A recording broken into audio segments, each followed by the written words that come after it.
On va tracer un angle de mesure donnée. Donc on va utiliser le rapporteur. Alors, exemple, on veut tracer l'angle ABC qui a une mesure de 60 degrés. Avec cette notation, ABC, le sommet de l'angle, c'est B. Donc du coup, on va déjà placer B.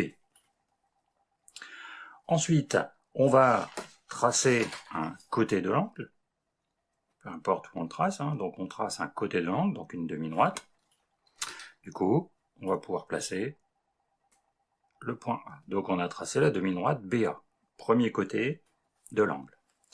Maintenant, pour tracer le deuxième côté, il va falloir ici avoir, entre les deux côtés, un écartement de 60 degrés. Donc on va utiliser le rapporteur.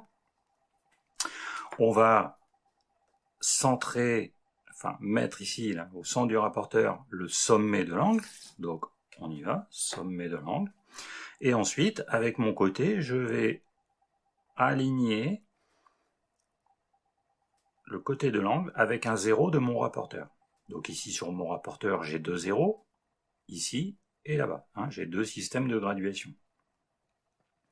Un de la gauche vers la droite, un de la droite vers la gauche. Du coup, ici j'ai le 0 dit à l'intérieur, et je vais aller faire un petit repère à la graduation 60, donc 10, 20, 30, 40, 50, 60. Je fais le petit repère. Et je peux maintenant tracer mon deuxième côté de l'angle, c'est-à-dire la demi-droite, BC. Et donc, j'ai bien tracé mon angle, et ici, j'ai bien une mesure de 60 degrés. Angle aigu.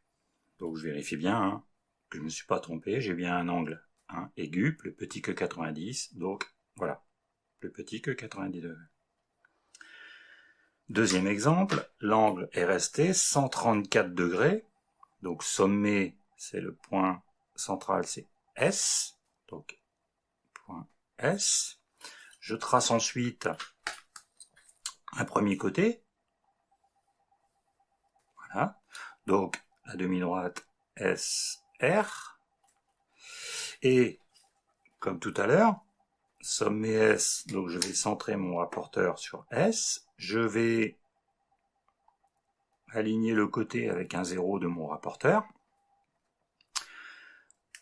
et ensuite je vais aller faire un petit repère à la graduation 134. Donc 10, 30, 50, 100, 130, 140, donc 134. Je fais un petit repère, et je peux maintenant tracer mon deuxième côté, c'est-à-dire la demi-droite ST. Donc j'ai bien tracé mon angle de 134 degrés. Donc je suis sur un angle plus grand que 90 degrés. Oui, c'est bien le cas, obtus. Donc voilà, donc j'ai respecté toutes les conditions. Donc j'ai bien mis mon rapporteur, 0, 130, 134. Impeccable. Voilà. Donc voilà comment je trace mes angles. Bien faire attention sur, encore une fois, sur quel zéro vous utilisez, puisque si par exemple j'avais mis mon rapporteur de cette façon-là, j'aurais utilisé le 0 à l'extérieur, mon angle, j'aurais dû lire les graduations à l'extérieur. Donc attention à ça.